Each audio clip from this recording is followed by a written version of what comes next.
نحمده ونصلي على رسوله الكريم اما بعد فاعوذ بالله من الشيطان الرجيم بسم الله الرحمن الرحيم رب اشرح لي صدري ويسر لي امري واحلل عقدة من لساني يفقهوا قولي. جس کا دل شکر گزار ہوا لازمی نتیجہ ہے کہ اس کے دل کے اندر ایک اطمینان اور خوشی آ جائے، کیونکہ وہ راضی ہو گیا نا اللہ کے رزق پر، اللہ کے دیے ہوئے پر، اللہ کے فیصلوں پر. وہ اپنے حق میں اچھے برے جو بھی فیصلے آتے ہیں ان پر کہتا ہے اللہ تیرا فیصلہ، میں راضی اس میں، میں شکوہ نہیں کروں گی، مجھے تجھ سے کوئی شکایت نہیں. کچھ ملتا ہے تب بھی شکر گزار ہے، کچھ چلا جاتا ہے تب بھی وہ شکر گزار ہے، وہ شکوہ نہیں کرتا. اور ایک دوسرا کردار کیا ہے کہ جس کو نعمتیں بھولی ہوتی ہیں، اس کو یاد ہی نہیں اس کے پاس کیا کچھ ہے، اور اگر کوئی ایک تکلیف آتی ہے یا ایک نعمت چلی جاتی ہے تو ساری نعمتیں بھول کر وہ اس ایک چیز کے پیچھے پڑ جاتا ہے اور ساری زندگی اللہ سے شکوہ کرتا رہتا ہے، تو نے میرے ساتھ یہ کیوں کیا. نتیجہ کیا ہوتا ہے؟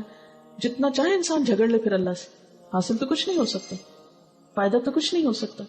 لہٰذا یہ جو ناشکرا پن ہے یہ بھی دراصل شیطان کی طرف سے، اور یہ اللہ کے حق میں بھی اور بندوں کے حق میں بھی.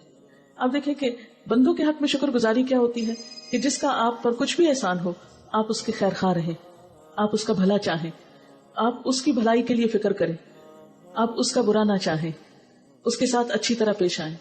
لیکن عام طور پر ہمارا رویہ کیا ہے؟ مثلا ہمارے پیرنٹس ہیں، انہوں نے زندگی میں ہمارے ساتھ بہت سے احسان کیے ہوتے ہیں، لیکن پھر انسان ہے نا بیچارے، وہ بھی کوئی فرشتے تو نہیں ہوتے، کہیں کوئی ان سے بھول ہو جاتی، کوئی کوتاہی ہو جاتی. خاص طور پر بوڑھے جب ہو جاتے ہیں، حافظہ ہی کمزور ہو جاتا ہے، وہ یاد ہی نہیں ہوتا کہ کس کو کیا دیا کیا لیا.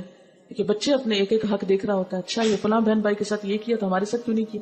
چھوٹی چھوٹی باتوں میں پھر ان سے شکوے شروع کر دیتے ہیں. اللہ تعالیٰ نے قرآن پاک میں حکم دیا انشکر لی ولوالدیک، میرے شکر گزار بنو اور اپنے ماں باپ کے شکر گزار بنو. بندوں میں سب سے بڑا شکر گزاری کا جذبہ جس کے لیے ہونا چاہیے وہ ہمارے ماں باپ ہیں. لیکن عام طور پر ہمیں کوئی نہ کوئی شکوہ، کوئی نہ کوئی ناراضگی ان سے چلی رہتی ہے، جس کے نتیجے میں ہم ان کے ساتھ احسان نہیں کر پاتے. حالانکہ قرآن پاک میں اللہ کا حکم ہے وَبِالْوَالِدَيْنِ احسانا، اور والدین کے ساتھ احسان کرو. صرف اتنا ہی نہیں کہ اگر انہوں نے اچھا کیا تو تم بھی اچھا کر لو، وہ نہ بھی اچھا کریں تو تمہیں ان کے ساتھ اچھا کرنا ہوگا، احسان کرنا ہوگا. لیکن جو شخص والدین سے شکوہ کرتا رہے وہ کبھی احسان نہیں کر سکتا. اسی طرح پھر شادی کے بعد شوہر چونکہ بیوی کے لیے بہت کچھ کرتا ہے، اس کے لیے گھر بناتا ہے، اس کو پروٹیکشن دیتا ہے، پھر اس سے اس کو اولاد نصیب ہوتی ہے، زندگی میں بہت سی نعمتیں ملتی ہیں. ظاہر ہے کہ جو کچھ ہمارے ماں باپ کے گھر ہمیں ملا تھا، شوہر کے گھر آ کر یقیناً ہمیں بہت کچھ اس میں اضافہ ہوا. لیکن ہمیں کبھی بھی شیطان اس طرف سوچنے نہیں دیتا. سسرال میں آ کر شوہر کے پاس آ کر ہمیں پیچھے ہی کی یاد دلاتا رہتا ہے، تمہارے ساتھ تو ایسے لاڈ ہوتے تھے، تمہیں تو ماں باپ کے گھر ایسا ملتا تھا اور یہاں تو تمہیں یہ بھی نہیں ملا، یہ بھی نہیں. وہ باتیں ضرور گنواتا ہے جو ہمیں نہیں ملی ہوتی، لیکن وہ نہیں یاد دلاتا جو ہمیں ملا ہوتا ہے. شوہر کی طرف سے ملنے والی کوئی بھی خوشی ہم کو یاد نہیں رکھنے دیتا. نتیجہ کیا ہوتا ہے کہ ہم ساری زندگی ان کے ناشکرے ہی رہتے ہیں. نبی صلی اللہ علیہ وسلم نے اسی کی طرف اشارہ کر کے فرمایا کہ تم عورتوں کی اکثریت میں نے جہنم میں دیکھی ہے، اور اس کی ایک وجہ یہی بتائی کہ وہ شوہروں کی ناشکری ہوتی ہے. تم میں سے ایک دنوں تک اپنے ماں باپ کے گھر بغیر شادی کے بیٹھی رہتی ہے، پھر اللہ تعالیٰ اس کو شوہر دیتا ہے، بچے دیتا ہے، زندگی کی نعمتیں دیتا ہے، پھر کوئی ایک بات شوہر کی اسے ناگوار ہوتی ہے تو کہہ اٹھتی ہے کہ میں نے تو تجھ سے کبھی کوئی خوبی دیکھی نہیں. یہی دراصل اس کی ناشکری ہے. یہ اللہ تعالیٰ کو سخت ناپسند ہے کہ ایک شخص اتنی محنت کرتا ہے صبح سے شام تک، اتنا کام کرتا ہے، اتنا تھکتا ہے، سب کچھ کرتا ہے، پھر آخر وہ بھی تو انسان ہے، کوئی کمی کوتاہی ہو ہی جاتی ہے اس سے بھی، یعنی کہ وہ پرفیکٹ ہوتا ہے.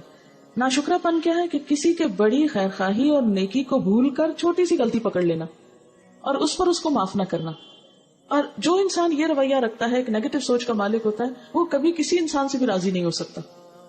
یعنی کچھ لوگوں کو آپ نے دیکھا ہوگا وہ ان کے منہ پہ ہر وقت ہر ایک کے خلاف کوئی نہ کوئی شکایت رہتی ہے. ایسے لوگ دوسروں کی صرف برائیاں چننے پہ بیٹھے ہوتے ہیں، ان کو اپنی برائیاں بھول جاتی ہیں. وہ ہر ایک میں کوئی نہ کوئی نقص نکال لیتے ہیں، ہر ایک میں کوئی نہ کوئی عیب، اور دوسروں کے عیب بیان کر کر کے وہ خوش ہوتے رہتے ہیں اور ہر ایک کو لیٹ ڈاؤن کرتے رہتے ہیں. یہ بھی تکبر کی ایک قسم ہوتی ہے کہ اپنے آپ ہی کو سب کچھ سمجھنا اور دوسرے کی کسی خوبی اور بھلائی کو تسلیم کر کے نہ دینا.